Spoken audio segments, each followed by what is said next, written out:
It was waiting in the doorway. That's the line that won't leave my head. Short, ugly, impossible to scrub off. I tell you that first because when I close my eyes, I can still see the silhouette lit by a single bare bulb, standing like a question mark in the thin slice of hallway light. I moved into the house thinking I could outrun silence. Instead, I learned how quiet can sharpen into something that listens. The place is older than the map marker on my phone. Narrow hallways, paint flaking in vertical tiers, doors that stick in their frames as if they had been interrupted mid-argument. I remember the first night distinctly. Boxes stacked like tired men on the living room floor, the smell of cheap coffee and new cardboard, and a single light bulb swinging in the stairwell that hummed with a small, patient electricity. That bulb became a metronome for the house. Soft clicks, breaths of light, the way the filament would stutter and make the shadows shake. At first, the changes were stupidly banal. My keys would vanish from the bowl by the door and reappear inside a shoe. A mug would be put in the sink rim side down when I was sure I left it on the counter. A child's stuffed rabbit, no child in the house, would face the wall in the middle of the night. I told myself these were the house's quirks, settling sounds, a draft rearranging loose objects. I told myself a lot of things to keep from looking too closely at the corners. The second week, I started hearing the sounds. Not full words, just the small, human-adjacent noises that sit right beneath understanding. A scrape like a nail across plaster, a breath that arrives when I am in the next room, footsteps that stop when I stop. Once, I woke to the distinct impression of someone exhaling directly behind my neck, though the bed was empty. My skin remembered the shape of the breath before my brain could map the empty mattress. I set up a cheap recorder on a shelf, silly, paranoid, necessary. And in the morning, the file showed a sequence of tiny knocks, then a whisper I could not parse. When I played it back louder, the whisper softened into something like my own name, stretched and unfamiliar. The recorder caught more than my doubts. It captured a pattern, a patience. Objects were not merely moved, they were arranged. The house was learning the angles of my life. The worst part was how ordinary the house made it all feel. At dusk, when the bulb began its slow flicker, the hallway looked like any other hallway. Paint, molding, the small smear of old damp near the baseboard. But behind the light, just beyond its halo, something much smaller than a man would pause in the doorway and watch me with those pale, patient eyes. I did not know then whether it was curiosity or hunger. I only knew I could not leave the light on forever. I thought I could outwit it. That was the arrogance of the second week, when you still believe a plan will hold up against whatever is learning you. I started by mapping the house like a surveyor, where drafts came from, which boards groaned, where the light dimmed first. I sprinkled flour in the hallway one night, pleased with my ingenuity. In the morning there were prints, too small to be human, like the tracks of a bird with fingers, and a smear leading into the base of the wall where the plaster was pocked and soft. I put down salt. It was swept into a perfect little half moon before dawn. I taped a cheap camera over the stair rail and left it for 3 nights. When I pulled the SD card, my hands were shaking. The footage was honest and terrible, a small shadow moving just below the lens, a slow, methodical inspection of my shoes, my keys, the lip of my coat. It lingered on the camera like it understood itself being watched. The recordings grew worse. At first, the audio gave me breaths and static. Then, between the quiet, the recorder caught a voice that sounded like me. Not my words, my cadence.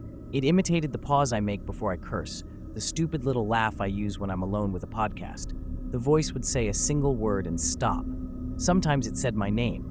Once it said, "Come closer," in the exact tone I used to coax a stray cat into the kitchen. I played the files back to friends as proof, but they heard nothing but fog and the hum of the refrigerator. The house and whoever lived inside it had a cruelty that lived in frequency. There were sounds the recorder could capture and ears could not. More tangible evidence piled up. A row of nails hammered into the underside of the stair like makeshift teeth. A circle of toys in the laundry room facing toward an empty corner, and a scrap of paper tucked behind a baseboard with a child's scrawl that read, "Don't let it in." The scrawl was my handwriting. I kept a notebook because a notebook makes memory feel less slippery. and sometimes the notebook contained phrases I did not remember writing. I would wake with the page turned and in my own ink, a sentence that began, "I saw it looking like," and then nothing I recognized. The mimicry was the worst kind of betrayal. It could do my voice, my laugh, my small domestic noises. It could pretend to be the pipes, the fan, the neighbor passing out front. The night it learned to breathe like me was the night I stopped trusting my own silence. I would be standing in the kitchen, perfectly still, and the air behind me would shape itself into my exhale. I would turn and find only the hallway lit by that swinging bulb, and in the doorway, where the light painted a thin rectangle, a small figure would be half hidden, watching me with that patient stare. I tried to confront it once. I stepped into the hallway with the recorder in my hand, the bulb buzzing low above my head. The hallway smelled wet, like plaster and old pennies and something sweet underneath that made my stomach flip. I said, "Show yourself." My voice came out thin. The figure did not move.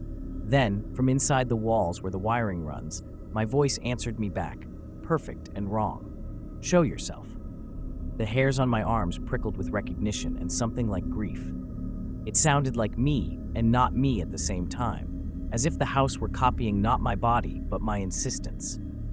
When I opened my mouth to say a name, any name, to anchor myself, the air inside the doorway answered with one I had not spoken in years. The last week is a blur of small resistances and large collapses. I stopped sleeping in my bed. I slept sitting, light on, a mug of coffee cooling beside me like an altar. Every creak was a prelude. I could no longer tell whether a noise was outside the walls or inside the thinnest part of myself. The house had turned its attention fully to me, as if my irritation was a smell it liked to follow. I started carrying the recorder everywhere, pockets, jacket, even under my pillow, because whatever was happening arrived in the gaps, and the gaps were where the recorder could sometimes tell the truth. One night, the bulb burned without its usual stutter. The hallway sat for a beat in a pool of honest light. I had decided, I don't know why, to take the hallway straight to the doorway where I had first seen it. Maybe I wanted to end it. Maybe I wanted to know whether bravery could be a thing anyone could borrow. The air smelled of metal and wet wool. My feet made no sound against the floorboards. The little creature stood as always in the threshold, thin like a peeled orange, eyes like the inside of a burned-out lamp. But that night it held something in its hands, a small, folded shirt stained with the faintest red, as if whatever had worn it had been taken out of time. It moved when I moved, the way someone does when they mirror you in a shop window. I could feel the recorder vibrate against my palm. I said, "What do you want?" And the house answered before the thing could. From the pipes, from the baseboards, from beneath the stairs came a chorus of voices. My voice, my mother's, a laughter I recognized from a long-ago party, layered and thin as tissue. They said every comforting thing I've ever needed and every cruel thing I've ever feared. They promised I could leave and then told me how I would forget the route. They promised safety and then told me where my shoes were buried. The creature tilted its head as if listening to the orchestra of me. I understood then that the house did not simply imitate, it collected. Names, sounds, small domestic habits, these were its trophies.